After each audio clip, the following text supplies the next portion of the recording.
வெண்பருத்தி நூலெடுத்து வாய் வெடிச்ச பூவெடுத்து நான் அணிஞ்சிட தொடுத்து வச்ச நடினமான மாலை இது.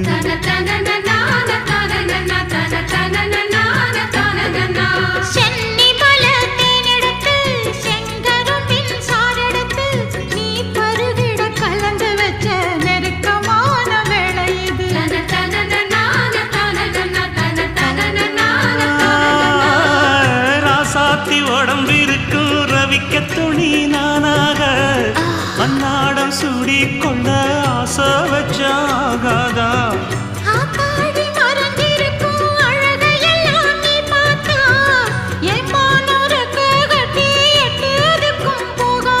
அடிச்சீனி சக்கரையே எட்டி நீயும் நிக்கிறியே நான் ஏங்கி ஏங்கி பார்க்கிறப்போ ராமி